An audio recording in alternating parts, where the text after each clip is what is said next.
Bem-vindo ao Quadrinho ao Quadrado. Neste programa, Todas as Pedras no Fundo do Rio, de Wagner William. Vou morar na lua. Tô de saco cheio, vou vazar na lua cheia. Tô aqui na rua.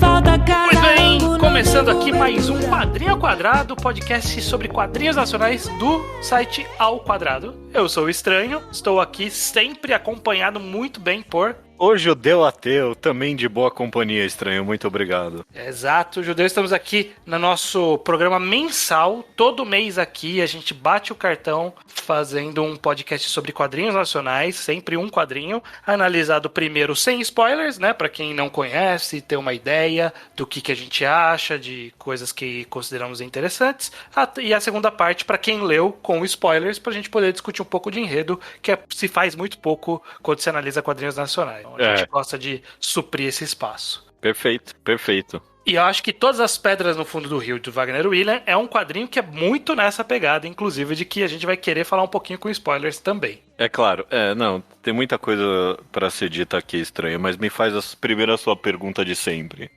Antes de eu fazer a pergunta de sempre, eu vou fazer o anúncio de sempre agora. Correto. Nós temos um Apoia-se, Judeu. Temos sim. De 5 ou 10 reais você pode apoiar o Ao Quadrado e não ganhar nada em retorno, além do nosso muito obrigado e a sua leitura do nome aqui a partir da faixa de 10 reais, correto? Exatamente, como as seguintes pessoas: Léo Gianotti, Letícia da Cunha Rafael Ribeiro de Souza e Rui Carodi. É isso aí. Muito obrigado a vocês pelo apoio. O Quadrinho ao Quadrado é um dos quadros mais favorecidos por isso, porque quadrinho nacional não é fácil, né, de encontrar. Nem barato, né? Então dá um trabalhinho. E é o caso aqui de Todas as Pedras no Fundo do Rio, uma edição um pouquinho... quase chique. É uma capa dura, lombada lisa, lançado pela Texuga Editora, que é uma editora do Wagner William mesmo. Ah, tá. Nossa, não sabia disso, não. Quase 100 lulinhas, isso aqui. Sim, pois é. Barato não é. Mas vamos lá, Judeu. Sobre o que é Todas as Pedras no Fundo do Rio? Sobre muita coisa, Estranho. Um pouquinho... É um pouquinho difícil dar uma sinopse completa, mas se eu fosse dar uma sinopse, é que é uma história de um país fictício, de uma cidade fictícia. É sobre Capriz, essa história Todas as Pedras no Fundo do Rio. Um país imaginário da América Latina. E como todo país da América Latina, ele é extremamente carregado da história da colonização. E aí, no meio dessa história profunda, absurdamente comum para todos os países da nossa região aqui, a gente acompanha muitas histórias muito comuns também para muitos países da nossa região aqui. E histórias que envolvem racismo, justamente história a ver com colonização tanto europeia quanto americana. E de religião também, né? Influência da religião nessas comunidades, desses países latinos também. Exato. Muitos pontos sendo feitos pela história sobre justamente capitalismo e comunismo. A história se passa em 1950, meio que no ápice dessa Guerra Fria. E aí, muitos detalhes sobre isso se encaixam na história também. A gente acompanha... Tem um protagonista e dois personagens. É quase um trio protagonista, meio que mais ou menos. E às vezes sim, às vezes um pouco não. Ele é bem convoluto sobre qual a história ele tá querendo contar no final das contas. Eu quero comentar sobre isso. Antes de mais nada, na verdade, a gente tá voltando pro Wagner William, né? Ele tem a raridade de ser um autor que a gente tá comentando pela segunda vez. O primeiro foi Bulldog, o primeiro quadrinho do autor. Foi um quadrinho que dividiu aqui, né? Também uma das raras exceções. Porque eu não cheguei a escutar o episódio agora que a gente tá comentando, mas eu lembro de ser só a principal opinião, dele ser muito... meio meta um pouquinho demais. Eu lembro de ter gostado muito mesmo só da criatividade dele na época. Eu não fiquei tão feliz, né, com essa primeira leitura. Achei muito carregada de referência. Parece ser uma tendência do autor, porque aqui a gente vai falar um pouco também disso em Todas as Pedras do Rio. Sim. Mas eu li também, na verdade eu tentei ler Silvestre, o quadrinho dele que ganhou o Jabuti de alguns anos atrás. E eu achei, olha que é difícil eu usar esse adjetivo, muito pretensioso. E não vingou comigo, então eu desisti. E aí eu já fui com o pé atrás aqui pra Todas as Pedras no Fundo do Rio. Mas quando a gente falou de gravar, a gente não tinha lido, a gente tinha visto a capa, viu que era o autor, viu que era bem quisto. A gente falou, vamos atrás. Eu comprei, chegou aqui em casa, aí acho que tava, sei lá, o Iso aqui em casa, que ele veio passar um final de semana aqui. E aí eu falei, esse aqui vai ser o podcast que a gente vai gravar em breve. E, não sei, não gostei muito do autor. Eu entreguei na mão dele, ele começou a folhear, eu olhei a arte e falei, eita porra! Essa é uma outra arte, não era isso que eu tava esperando. Pois é. Se alguma... Eu não cheguei a ver Silvestre, eu dei uma folhada. Mas se tem alguma coisa que não dá pra acusar o Wagner William é de ser repetitivo, sabe? Realmente parece que ele tá explorando alguma coisa diferente em todo o quadrinho dele. Isso é algo que eu respeito, com certeza. Sim, é sempre muito diferente. Aqui, a arte de Todas as Pedras no Fundo do Rio, ela é muito... Ela lembra muito aquelas artes de comercial, de propaganda dos anos 50 mesmo, né? Algo bem americana, né? Mesmo, né? Bem umas cores muito chapadas, uma arte bem americanizada mesmo. Então, ele mantém essa estética durante a história toda. Eu até imaginei que em algum momento pudesse quebrar, mas não. Essa é a estética da história. E a linha com o que está sendo contado, né? Essa história dos anos 50 e que acaba soando muito, muito próxima da gente também. Se tem alguma coisa da arte que eu gostaria de comentar especificamente, porque é algo que a gente nunca comenta, porque não é algo que eu costumo reparar, mas eu gostei muito do uso constante de cores. Raramente eu falo sobre cores em quadrinhos, mas foi tão constantemente, o tempo todo, bem utilizado, de formas diferentes e criativas, que eu acabei só notando. Tem cenas, por exemplo, em que os personagens vão ficando de uma cor só e o resto da página vai ficando de outra, e é sempre tão memorável, tão... Puxa, porra, do nada eu tô percebendo o autor contando algo com as cores aqui, e meio que no geral, só o tom de tudo, sempre que muda de cenário, tem essa pegada de você perceber só nas cores da página que tá mudando. Eu achei muito excepcional, muito bem feito isso. Sim, é muito interessante mesmo como ainda com essa arte que em teoria é antiquada, né, as técnicas de quadrinização são modernas, então ainda há toda a dinâmica da evolução da linguagem, e o Wagner Williams sabe usar muito bem aqui isso para manter essa história sempre dinâmica, né, mesmo que ela seja parada em boa parte, né? Porque é muita conversa, né?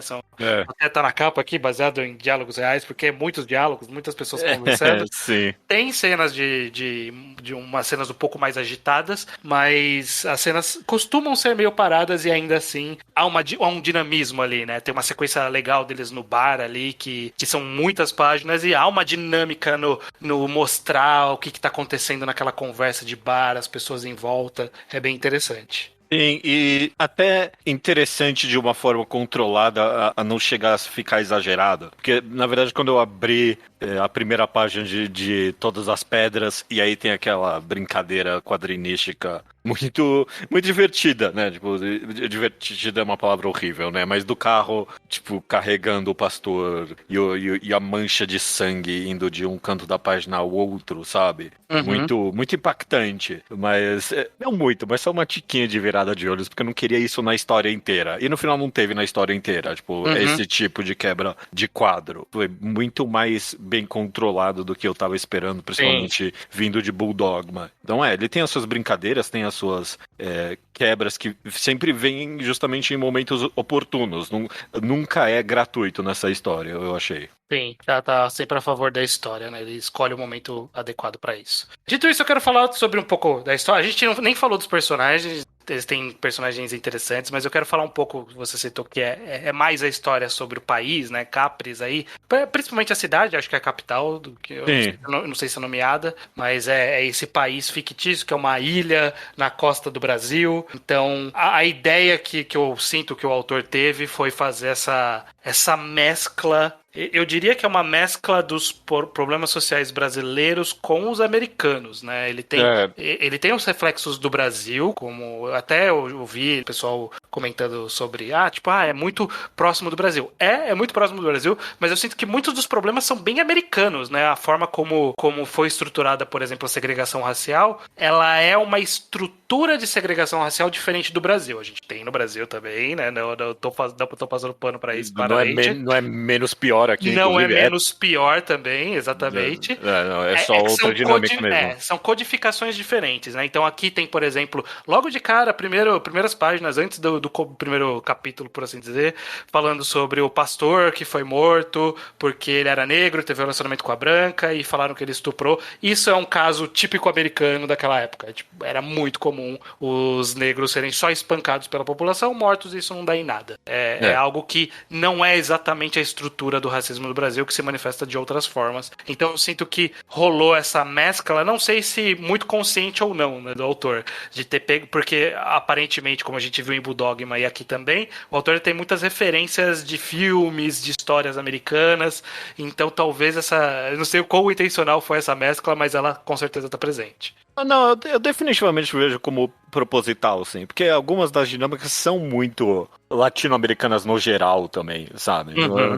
Então eu vejo isso sim, eu vejo também, é claro, muitas das referências, a presença constante abertamente, sei lá, não quero dizer que não tem gente abertamente racista, a presença constante da Ku Klux Klan, por exemplo. E é claro, ele faz umas referências de, tipo, dos confederados sulistas aqui, por exemplo, e tal, mas não é essa dinâmica do racismo brasileiro, sei lá, aqui é muito mais repressão estatal diretamente, sabe? A gente gosta do racismo aqui muito mais incrustado já no próprio braço do Estado. Não que não seja assim também lá nos Estados Unidos, mas Sim. Mas lá funcionou um pouco diferente essa dinâmica. Justamente eu achei que soava realmente um pouquinho americanizado, mas no final a forma como mostra acaba sendo indiferente, porque no final a dinâmica final é que os negros nessa história seguem sofrendo repressão,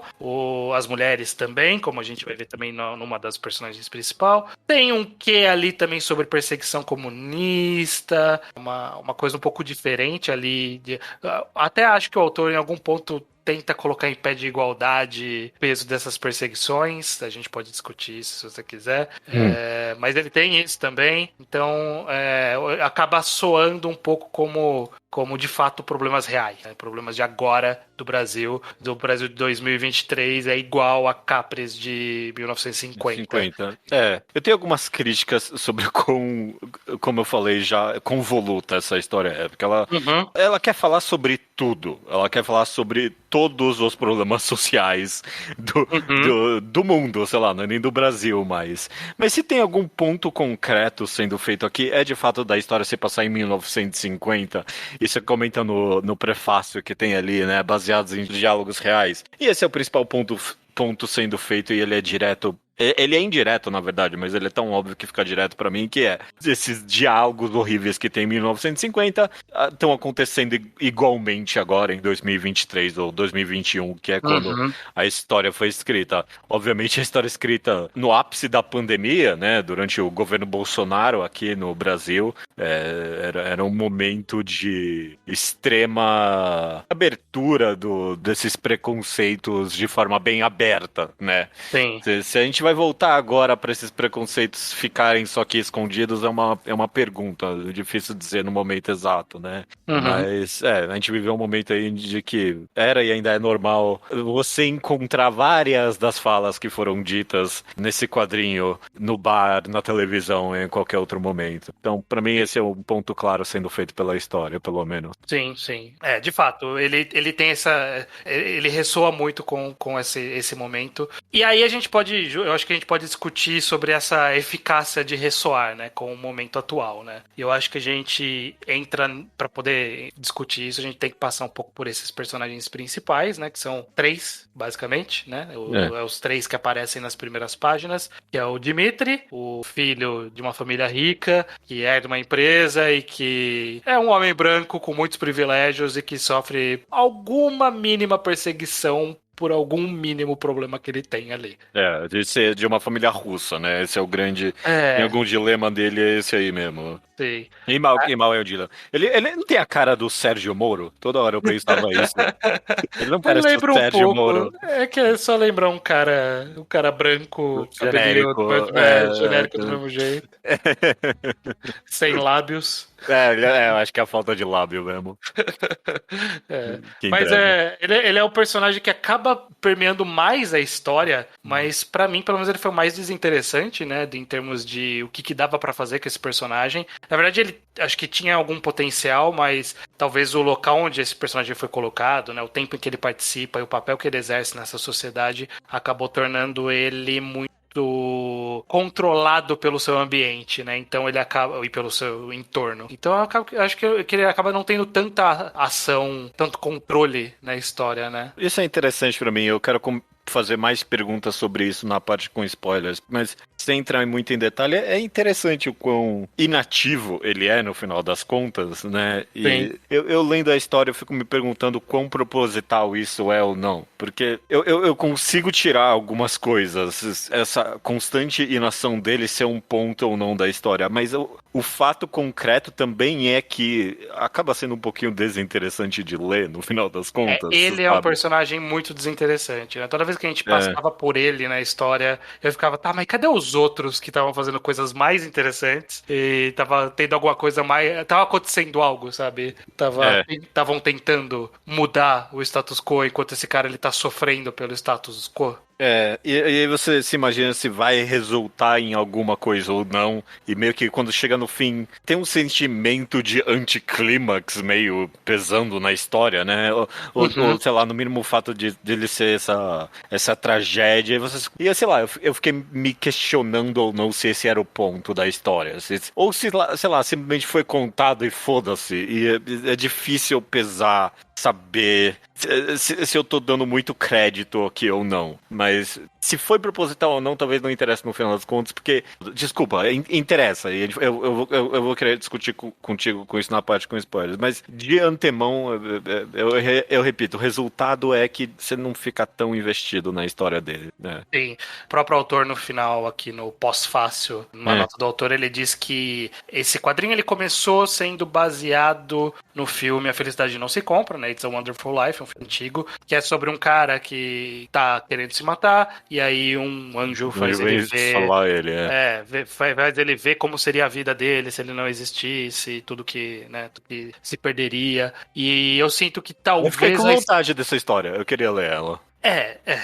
Aqui ele começou a fazer, ele falou que ele começou a fazer essa história, mas que acabou seguindo por um outro caminho. E a minha impressão é que o filme, ele tratava realmente de um cara que era filho de família, e era a família que controlava a cidade. Então, tipo, por isso que esse cara é esse personagem aqui. E isso, ao ser colocado no contexto de 1950, de um país semi-Brasil, é diferente de um cara no contexto semi-americano, uma história americana feita por homens brancos naquele contexto. Então, lá ele tinha ação. Aqui, né, numa história que está sendo revisitada por uma nova visão e que está tentando trazer o movimento negro, as feministas, até um pouco de comunismo como ações ativas na história, trazer só um cara que é filho de rico, com certeza ele vai ser engolido pela história. Ele não tinha... A não ser que você revolucionasse esse personagem, fizesse ele ser de fato... Nesse contexto ele só tinha uma opção, ser revolucionário, para ele poder ter ação. E ele não foi revolucionário, ele era um cara vivendo naquela sociedade e é isso. Acaba ficando menos interessante. Porque a história é desinteressante, né? A gente vai discutir isso como um todo, né? Justamente. É que ler isso é um pouquinho desinteressante, de fato é. Porque meio que você vê as coisas acontecendo, ou seja, meio que percebe que ele não vai fazer nada. Em algum nível, a história acaba aparecendo meio que só quase um relato histórico de algo fictício, sabe? Esse que parece, sabe? Sim. Parece principalmente pelas consequências, né? Parece um semi-documentário, esse que parece. Sei lá, tem algum mérito aí, só que não é um semi-documentário que eu tô descobrindo muita coisa, é tudo coisa que eu já sei, então... Vamos passar pelos outros personagens, porque eu acho que aí eles complementam essa visão, né? Porque a gente vai ter o Darren, que é um menino negro, que na história ele já é um homem adulto, né? Mas ele foi um menino negro no passado da história, e a família do Dimitri, esse outro personagem rico, eles meio que bancaram ele pra poder ir pra universidade. Ele foi o primeiro homem negro, a primeira pessoa negra a se formar numa universidade de Capris, e ele carrega isso com ele, né? Ele é uma pessoa formada, capaz, mas que ele vive sob a asa dessa empresa do pai e acaba tendo uma vida semi-domada ao mesmo tempo em que ele segue exposto ao racismo daquela época, né? Mesmo ele estando numa posição, em teoria, melhor, ele ainda está exposto a todos os problemas daquela sociedade. Perfeito. Que tem o irmão revolucionário também, né? A gente vê. Então, ele acaba dando um pouquinho mais de gás para alguns lados dessa história, né? O que você achou desse personagem, Judeu? Ou você achou que foi pouco também? Eu não sei. A dinâmica dele é interessante, eu concordo com você, e você fica meio que... Há mais incertezas nele, no final das contas, do que no personagem do Dimitri, era esse o nome dele, o protagonista. Porque realmente tem esse conflito interno bem interessante nele entre querer ser... Querer não, né? Meio que quase ser obrigado a se colocar numa posição de maior conforto, dá pra se dizer, sabe? E sacrificando muita coisa, e aí do outro lado mesmo, quase uma vontade primitiva de se revoltar contra esse conforto que foi imposto a ele, né? Sim. Você muitas vezes não sabe muito bem para qual caminho ele vai seguir e acaba sendo mais interessante por esses motivos. Mas muitas das críticas que eu tenho ao protagonista meio que se repete aqui no sentido de ser semi-documentário fictício. E aí, sei lá, acabou não entrando tanto na psyche do personagem quanto eu gostaria, talvez. Ele tem alguns vislumbres de profundidade ali, né? Tanto sobre a relação dele com o Dimitri, a relação com o trabalho ali, o pai, o tio, e aí em paralelo com a família dele, mas acaba mostrando muito pouco, né? Ele acaba tendo poucas páginas, poucos quadros na história como um todo, né? A contagem que ele aparece é muito menor. E eu acho que isso acaba diluindo a importância dele na história. É interessante, há umas viradas interessantes mais pra frente, mas ele tá diluído. E talvez diluiu, inclusive, a conclusão desse personagem, como a gente vai falar na parte com spoiler. É interessante isso, que a contagem da história de meio que todos esses personagens acaba sendo prejudicada um pouco pela vontade de ser realista, sabe? Então, meio que, sem dar spoilers nem nada, mas todos os personagens essencialmente terminam em tragédia, porque a realidade é uma tragédia, sabe? Por causa disso. A gente vive num mundo em que os desconfortos e as revoltas e tudo que esses personagens passaram não levaram a nada, sabe? A conquistas pequenas, no final das contas, comparado. O próprio quadrinho faz o ponto de que pouca coisa mudou da década de 50 pra cá, né? Então, essa é a grande tragédia. E um pouco... a falta de uma recompensa pelas ações ou um aprendizado para esses personagens faz a história sofrer um pouco. Ela vira mais realista por fazer isso, mas ela sacrifica nesse realismo, pra mim, meio que um ponto maior a se fazer do que, o mundo é mó cagado, sabe? Sim. Eu tenho a sequência dessa discussão, mas tá com spoilers. Então vou segurar ela, só pra gente falar rapidinho sobre a Lara, que é a prima do Dimitri, que eventualmente eles acabam entrando num relacionamento. Ela emula um pouquinho ali de um feminismo inicial ali, né? Tipo, sim, na verdade, eu diria até que é um feminismo muito moderno pros anos 50 da história ali, né? Elas estariam lutando por algumas outras coisas. Sim, tá. Não, nos anos 50 já era assim, sim. É porque realmente parece que. Parece moderno, porque esse é o ponto da história sendo feito, mas sei lá, Não, é que ela tá discutindo. Então, ela tá discutindo em algum ponto ali sobre. A gente não tem autoras mulheres nessa faculdade. E talvez nos anos 50 a discussão fosse até primordial a isso, sabe? Que isso? Discutiam isso, sim. Sim. Discutiam. Bom, ok, beleza. Não, faz. Eu achei coerente, eu achei correto. Mesmo as placas ali sendo levantadas, sei lá, talvez faltou direito à volta. Então, coisa era isso que eu ia assim. falar. Já que nesse momento eu estava buscando uma representação até social ali. E ok, a disputa por livros sempre existiu, mas acho que seria citado em segundo momento em Talvez. comparação com voto e alguns direitos primordiais femininos ali. Mas nada de errado, né? Um país fictício, uma história fictícia e que tá emulando a realidade, então faz sentido. Mas ela acaba, eu não sei você, Judeu, mas ela tem em paralelo uma outra trama pessoal, né? Uma jornada pessoal dela, que acaba também dando uma ofuscada na história da social dela, né? A história pessoal acaba interferindo um pouco na história social. O que você achou? No sentido do relacionamento romântico acaba meio que apagando Também a construção cívica do negócio, né? Também a questão de saúde dela. Tá, né? sim, Se tornar mãe e tal. Talvez acaba fazendo. Talvez seja o ponto, né? Justamente, de que. Eu entendi assim, justamente. No momento em que ela se resume a seu papel social, ela perde a sua voz, né? Faz algum sentido. Mas também acaba sendo um pouco. Na mesma toada dos outros dois personagens, acaba sendo um pouco de... É muito biográfico, como você falou, né? Muito um documentário fictício, então... Era isso que ia acontecer com uma mulher mesmo nos anos 50, né? Tipo, essa é a jornada de uma mulher dos anos 50 no final. Eu entendo assim também. Se esse é o ponto do quadrinho sendo feito, ok, que seja. Mas aqui eu não sei se no final do dia é um ponto tão interessante a se fazer. Que, não, mas pô, de 1950, eu respeito o autor, eu achei que foi bem feito. É só se eu pessoalmente eu leio isso, eu penso, ok, beleza, ok. Em 70 anos de construção social não mudou muita coisa, realmente. E tipo, ok, beleza, não mudou muita coisa mesmo. Eu queria algo mais interessante sendo dito, talvez, no final das contas. Porque eu lendo o quadrinho e e coisas acontecendo, e tipo, ok, está referenciando isso, sabe? Tem um momento da história sem explorar nada, que chega uma ditadura militar, sabe? E ok, tá, mas tipo, eu não sei como criticar isso diretamente, mas acabar sendo tão realista assim me causa algum certo desinteresse na história, assim. Porque eu não. Só apontar sobre como pouco mudou me parece pouco relevante. É isso. Esse é o máximo que eu consigo dizer, sem spoiler. Ok. Eu acho que a gente tá... Você gostou no geral? Estranho, eu não consegui captar muito bem de você.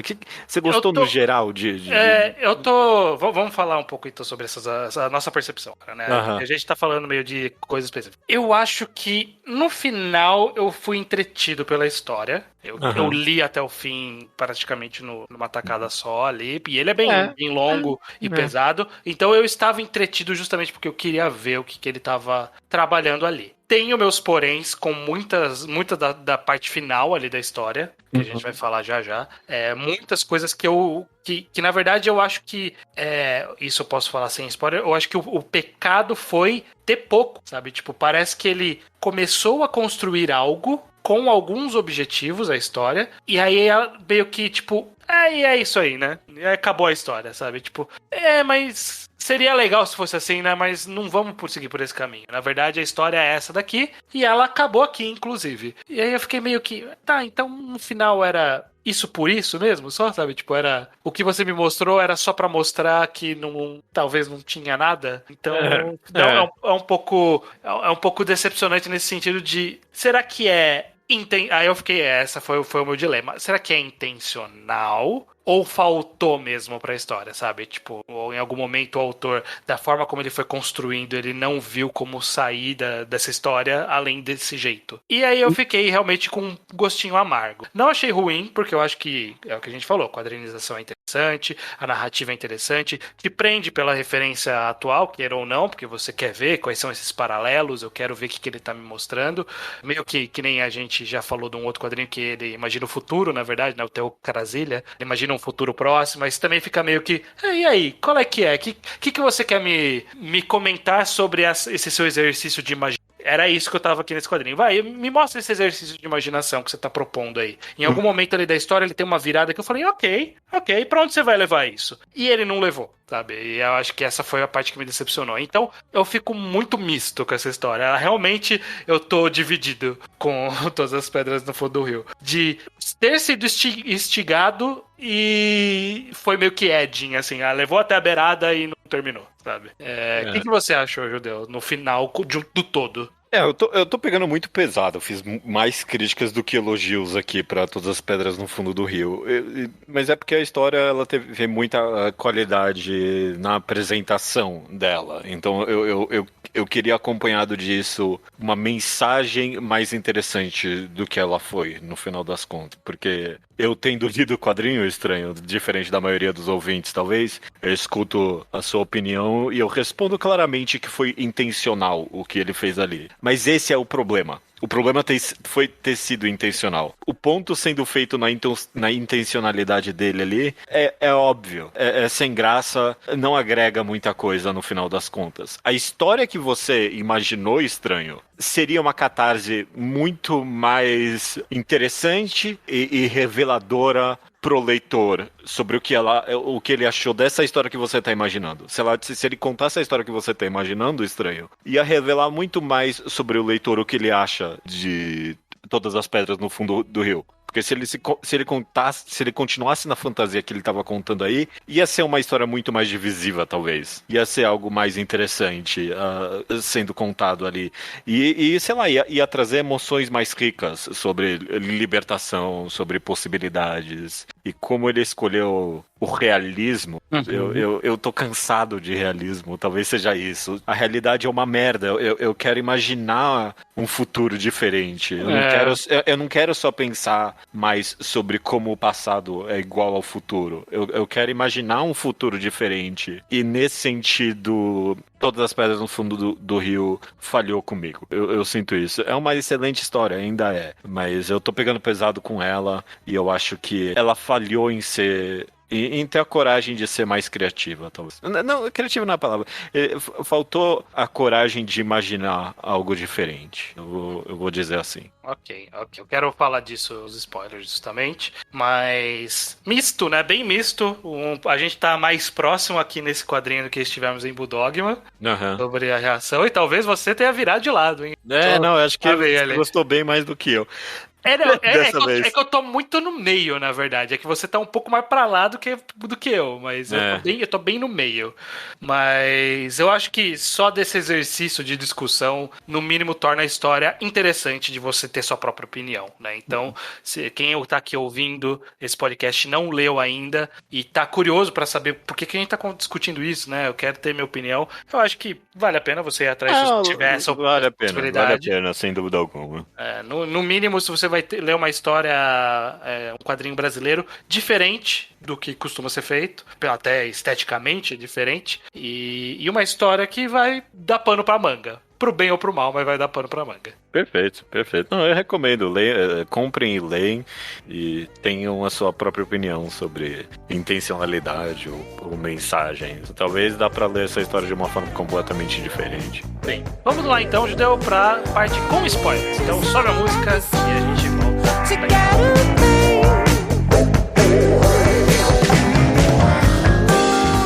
E nitpicking, o primeiro ponto que você tem, não é nem nitpicking, né? Não, grandes pontos, na verdade. Eu quero, na verdade, perguntar, quando você estava comentando sobre a história que você estava imaginando, eu só consigo pensar que era quando começa a revolução do vulcão negro na história. Exatamente. Na hora que tem um levante negro ali, eu falei, ok. Então, estamos seguindo aí um caminho meio, sei lá, Bastardos Inglórios aí de vamos reimaginar? Ok, vamos reimaginar. E aí ele não Porque no final das contas, eu acho que até o que você leu como uma reimaginação não foi exatamente isso, tipo, foi ele se inspirando em, tipo, no movimento como das Panteras Negras ali, tem um pastor ali que tá praticamente citando Malcolm X palavra por palavra, sabe? Tipo, tem um pastor que começa a apontar o cristianismo como a religião dos brancos, em que não faz sentido nenhum, mas é justamente porque ele tá emulando um Malcolm X ali, sabe? Sim. O que é mais um reflexo da americanizada de Capris, né? Porque essa é quase que a oposta à realidade brasileira hoje em dia. Exato. Até porque a igreja aqui ela é muito mais próxima de uma coisa pentecostal ali do que o católica, né? Dentro dessa história aqui. Não, mas me é difícil imaginar que foi acidental, que ele meteu justamente um pastor fazendo esse discurso anticristão, emulando um Malcolm X ali. Parece que tipo, é proposital ser essa mescla de americana e latina, sabe? Pra mim tem algo sendo dito ali, ou sei lá, só essa mescla maluca mesmo sendo feita. Mas eu acho que mesmo esse movimento aí do Vulcão Negro não é nenhuma fantasia. Ele vendo e referenciando movimentos como os Panteras Negras e, tipo, a consequência real, ou mesmo da história fictícia dele ali, que seria, o governo talvez teve uma pequena revolta ali, mas veio o governo com uma ditadura e imediatamente matou todo esse pessoal aí, não teve outra, né? Eu também gostaria de ter lido a história na qual essa revolução funciona, sabe? Sei. E ela não veio, né? Essa é a parte meio triste, porque ele constrói, o Darren, ele entra pra esse movimento, tem ali a vingança dele com o tio, que molestou ele, e que você fala, ok, se radicalizou, ok, vamos lá, e aí, sabe? Tipo, não mostra pra onde foi o Darren, sabe? É isso que eu quero saber. O que ele tá fazendo? Pra onde foi esse movimento? Vai ter mais coisa? Acabou o movimento? E aí? E ficou nisso, né? Tipo, não trabalhou em cima dessa ideia. E é um pouco triste, porque é interessante, mesmo que nem tão imaginativo assim, como você tá citando, mas de ver essa aplicabilidade pra realidade brasileira / caprisiana aí, né? Sim. Pô, beleza, é uma revolta como aconteceu lá com os negros de lá, numa realidade que tá pincelando um pouco o Brasil também. Então, como que seria isso no Brasil? E, ao mesmo tempo, ele não Eu acho que ele responde. Eu acho que ele responde. Então, exatamente. Não deu certo. Não deu certo. Não deu certo. Tempo, não daria o ponto dele é justamente esse, tipo de, ok, iria acontecer e nada iria acontecer. O que volta ao ponto que você falou. Então é meio que um documentário do que seria, e aí acaba sendo mais desinteressante. Tipo, não podemos ter coisas legais mesmo, é isso aí. Sei lá, é um pouco de... Você tem razão, Wagner William. Não teria dado certo, sabe? Sim. Mas você tá construindo em cima do passado que já está construindo em cima de algo que já aconteceu. A gente sabe que não teria dado certo, porque já aconteceu e não deu certo. Mas se Capriz não existe de fato, por que não poderia ter dado certo ali, sabe? Eu não sei. Eu entendo que não é essa a história que ele tá contando, mas eu gosto. A história que ele não tá contando é mais interessante pra mim, no final das contas. É isso que eu quero dizer. Porque, ok, você tem razão, não teria dado certo, e daí? E daí? Tem razão, e aí eu não gosto. Não é que não gosto. Eu não gosto no sentido, tipo, eu não gosto dessa realidade. Eu já sei que ela ia ser. Me dá outra coisa, sabe? Imagina algo que eu não imaginei. Sabe? Talvez em algum ponto é até positivo isso, de você sentir a frustração de, tipo, não ter dado em nada, sabe? Quando eu terminei e eu falei, caralho, é meio frustrante, né? Tipo, e aí eu fiquei justamente com esse dilema de a frustração é porque a história queria me causar frustração, ou porque eu fiquei frustrado com a história, porque eu não gostei desse quadrinho, da história, quadrinho, Todas as Pedras do Fundo do Rio. E eu não sei se eu tenho essa resposta, porque parece que se mescla as duas coisas, né? A frustração ele quis me causar frustração, mas no final ele me frustrou, então eu tô frustrado. E aí? E tem até uma terceira frustração, que é a frustração em duas partes. De você já ter lido essa história 1000 vezes. Você sabe a história do quão merda tudo é. sabe? Se você, sei lá, se você tem uma política mais centrada ao do próprio quadrinho, sabe? Sim. De conhecer a história do Brasil e de colonização e de revoltas falhadas, sabe? Então tem essa primeira frustração de você já saber as coisas, e você não precisa que digam pra você de novo, e tem a frustração dessa contínua impossibilidade de imaginar algo melhor, sabe? Com essa contínua, tipo, incapacidade de sermos felizes. Então, pois é. Então, tipo, tem algum papel social aí tipo, nesse quadrinho de, ok, ó, pensa aí, leitor, sobre como as coisas que parecem coisas de 1950 estão sendo ditas hoje em dia, sabe? Sei lá, talvez se eu não tivesse tão politizado quanto eu tô agora, eu encontraria mais valor nesse quadrinho. Talvez seja algo pessoal de nós aqui, estranho, que eu sinto que eu tô tão politizado recentemente. E aí talvez se eu tivesse menos, eu encontraria mais valor nisso. E talvez uma pessoa que esteja, de fato, vai achar mais profundidade do que eu achei em Todas as Pedras no Fundo do Rio. Mas pra mim, pessoalmente, eu tô cansado de aprender sobre como tudo foi merda e como tudo continua merda. Eu meio que quero que alguém ou dê uma solução, né? O que é muito mais difícil, ou ao menos no papel da arte, imagine algo diferente. Sim. É pedir muito. E não era esse o intuito do quadrinho. Então, talvez for essa que eu não sei. Então, o intuito você olha, você fala assim, essa história quis fazer desse jeito, assim? Sim. Eu consigo apontar isso, pelo menos, com alguma certeza. A própria, meio que, o próprio final do Dimitri, meio que... Porque todos os outros são uma tragédia só horrível, sabe? Sim. Que horrível, não lembro o nome do personagem negro. O Darren. O Darren morre fuzilado ali num quadrinho que a gente nem vê, né? A gente mal vê a cara dele ali. Ele só morre como estatística mesmo. Ele morre? Eu não vi isso aí. Ele morre?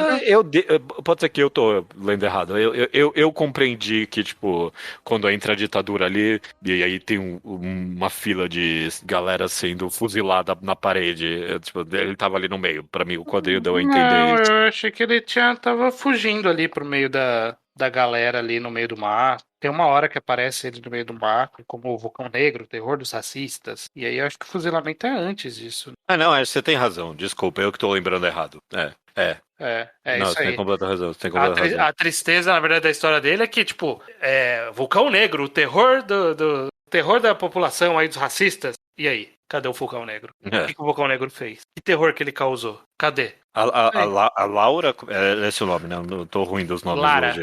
A Lara meio que só desaparece mesmo, né? Também, mano.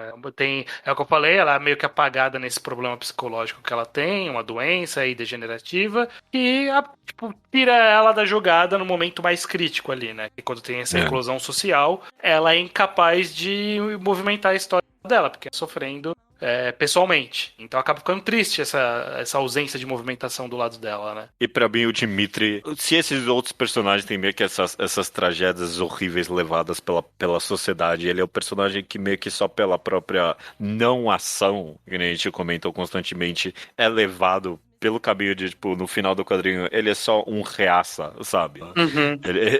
Ele tá chamando a polícia pra cima de comunistas, sabe? Ele tá chamando a ditadura pra ir prender comunista, chega em casa e bebe, sabe? A mulher fica reclamando do quão bêbado ele tá. Entregou os amigos dela, né? Não foi uma parada assim? Isso, exato. Então... E meio que só por não agir, só por não fazer nada, só por ser o que ele é, ele acaba virando essa pessoa terrível. E aí até a própria morte dele é meio que a não ação, sabe? Tipo, ele só... e aí morreu, sabe? E aí morreu. Resolveu que ia pular ali porque sim. Ele percebeu que ele vai ali, ter. Ele tem a mesma doença degenerativa, né? Porque além de tudo, eles eram primos, né? Tipo, tinha isso. Sim. Então acho que ele tem a mesma E doença. provavelmente foi a mesma coisa que fez o pai dele se matar. Exato. Não, ele não é que ele tava literalmente pegando fogo ali. Ele só foi afetado pela mesma doença e se sentiu pegando fogo e se jogou de lá. Sim. Então, eu acho esse ponto. É um ponto interessante, pelo menos aí, pra mim. A não ação, a não luta contra meio que a osmose de ser o cara que ele era, levou ele a ser uma pessoa terrível, sabe? Ele teve várias oportunidades na história, que nem você falou, dele mudar, né? De ser uma pessoa diferente, mas de alguma forma, toda vez que essas oportunidades apareciam, ele ia pelo caminho errado, sabe? Eu fiquei especialmente meio que chocado quando começa meio que o que eles acabam chamando da guerra civil ali, né? Da explosão do vulcão negro. E aí ele vai pra casa dele e meio que ele imediatamente vira meio que um branco reacionário com a arma na mão esperando pra tipo, matar quem invadia a casa dele. e, tipo, não é nem um dilema, não é tipo uma coisa, será que eu vou fazer agora? Não, ele, a osmose pura da história leva ele pra esse caminho, não é nem algo que ele considera não fazer. Eu achei bem impactante. Porque acaba sendo o papel dele nessa sociedade, que é o que a gente falou. No final, ele é esse cara. Ele é um cara do branco nessa sociedade. Então, o que poderia esperar desse cara, né? É complicado. Eu não sei se a história em que ele é morto pelo vulcão negro é melhor ou pior. Eu não sei. Eu não sei. Talvez... É difícil dizer. Difícil porque dizer. teria acabado muito... Na verdade, eu acho que no final tudo recai sobre o vulcão negro não teve consequência. Então, mesmo que ele matasse, tipo, e aí, qual foi a consequência, sabe? Não sei se traria alguma coisa muito mais relevante. É só um pouco... É frustrante, eu acho que é a palavra. Tipo, ok, eu queria acreditar no sonho, e o sonho me foi oferecido e tirado do mesmo quadrinho. Ainda assim, que nem você comentou, eu não falei, mas eu também fui entretido, no geral. Realmente, a colorização e a quadrinização excepcionais mesmo. Vai ficar na memória por um tempinho, pra mim, todas as pedras no fundo do rio. Sim, chama bastante atenção mesmo. Bom, beleza, Judeu. Acho que a gente falou aqui sobre tudo que a gente queria, sobre todas as pedras no fundo do rio, falamos bastante. Mas o final do Quadrinho ao Quadrado nunca chega antes de avisarmos qual é o próximo quadrinho, né? Para o pessoal já ir se preparando. Pois é. E qual vai ser o quadrinho do mês que vem, Judeu? Coisas de Adornar Paredes, de José Aguiar. Exatamente, um quadrinho bastante antigo, 2018, já tem 5 anos aí desse quadrinho. Ele ainda tem disponível em catálogo, que é um bom motivo pra gente falar, e é uma raridade. Eu acho que você adquiriu na Feira do Livro da USP, né? Foi mesmo. Antes. Então tinha bastante lá ainda, né? Então eu acho que se você for na Amazon ou em qualquer outro site, você vai encontrar. Eu acho que é um quadrinho interessante. Eu já li, você ainda não, né? Não, ainda não. Então a gente vai... Acho que tem algo a se discutir aí, vai ser uma conversa interessante. Perfeito, eu tô curioso, estranho. Beleza, então só resta dizer até mês que vem? Até mês que vem. Perfeitamente. É o melhor cafuné.